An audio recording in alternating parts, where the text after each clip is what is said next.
Jokowi, tonggak sejarah peradaban Indonesia. Negara Indonesia adalah negara yang kaya dengan keberagaman. Negara Indonesia ini menjadi Indonesia karena dipersatukan oleh banyak suku yang berbeda-beda. Negara Indonesia dipersatukan oleh keberagaman ras dan budaya yang begitu banyak dan kaya. Namun demikian, kita melihat bagaimana negara yang kaya ini sebenarnya sangatlah rentan jika negara ini dikuasai oleh orang-orang yang tidak suka dengan keberagaman dan anti dengan perbedaan. Negara Indonesia adalah negara yang berdasarkan Pancasila dan Undang-Undang Dasar 1945 yang membangun begitu banyak suku, agama, ras dan antar golongan yang dipersatukan dengan luar biasa. Kekuatan dari bangsa ini bisa menjadi kelemahan jika tidak diurus dengan baik dan dipelihara kebinekaannya. Keberagaman di Indonesia ini rentan untuk disusupi dan dihancurkan dengan semangat-semangat intoleransi dan terorisme yang belakangan ini muncul pasca kemenangan Anies Baswedan di DKI Jakarta. Sebetulnya, kalau kita bicara tentang gerakan fundamentalis dan radikalisme itu sudah ada sejak zaman dahulu kala. Bahkan, Candi Borobudur pun pernah dibom oleh gerakan fundamentalisme yang ada di Indonesia, yang merupakan produk impor dari luar negeri. Namun saat ini konteksnya berbeda sedikit, yakni konteks berpolitik. Harus diakui bahwa politisi ini memainkan peranan penting dalam menjaga keutuhan dan kesatuan negara Republik Indonesia yang kita cintai ini. Dan harus kita akui bersama-sama bahwa banyak banget politisi yang ingin Indonesia berganti sistem. Mereka ada di partai-partai yang diakui oleh negara demokrasi ini.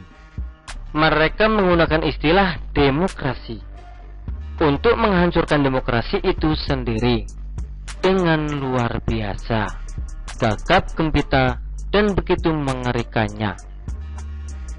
Presiden Joko Widodo adalah salah satu sosok yang sangat anti dengan gerakan intoleransi. Di dalam Muktamar Muhammadiyah, Presiden Joko Widodo mengatakan dengan jelas bahwa kalau mau berpolitik dan berkompetisi untuk menjadi presiden tahun 2024, usahakan kondusivitas dan suasana yang adem.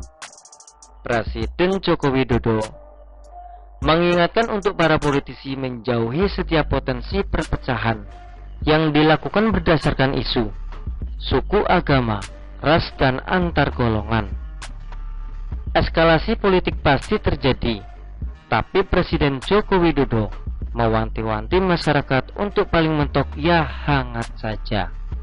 Presiden Joko Widodo tahu betul sejarah negara-negara Timur Tengah yang hancur lebur berantakan karena isu politisasi agama, ras, dan antar golongan. Spirit fundamentalisme dan radikalisme benar-benar dipakai untuk menghancurkan negara-negara Timur Tengah yang saat ini terus-menerus ada di dalam konflik abadi. Konflik mengenai kepercayaan dan pandangan, meskipun agama mereka sama, menjadi sangat berbahaya buat negara Indonesia.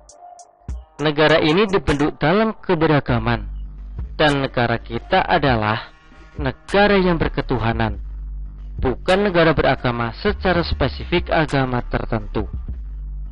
Maka di dalam tahun 2024 nanti, kita harus memastikan pemimpin yang kita pilih adalah pemimpin yang adil dan beradab. Adil kepada seluruh umat beragama, juga beradab kepada masyarakat minoritas. Presiden Joko Widodo mewanti-wanti untuk memilih pemimpin yang berkarakter dan berkarisma, agar negara ini tetap aman dan sentosa. Secara fakta kita melihat bahwa sahabat dekat dari Presiden Joko Widodo, yakni Bapak Basuki Cahayapurnama, adalah satu korban dari pembunuhan karakter yang dilakukan oleh pendukungnya Anies Baswedan.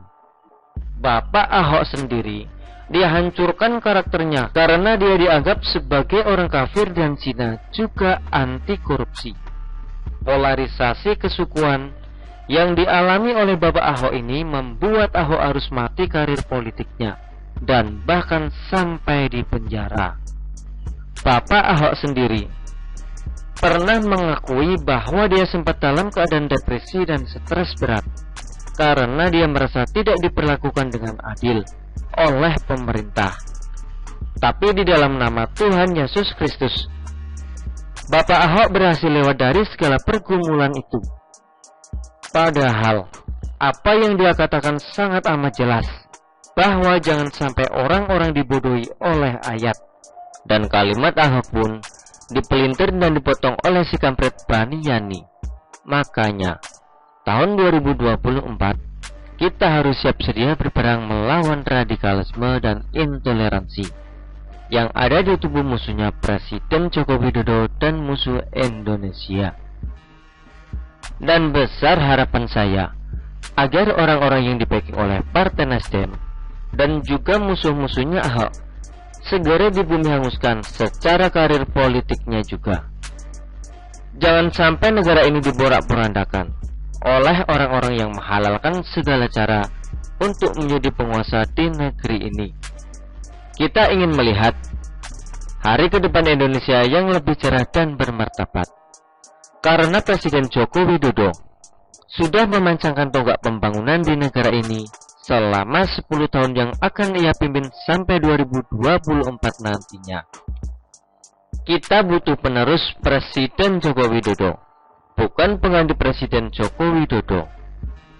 Saya melihat ini di dalam diri Budiman Sujatmiko dan juga Bapak Ganjar Pranowo tentunya. Begitulah kura-kura. Artikel ini diambil oleh siwo.com dan ditulis oleh Manuel. Bagaimana menurut Anda?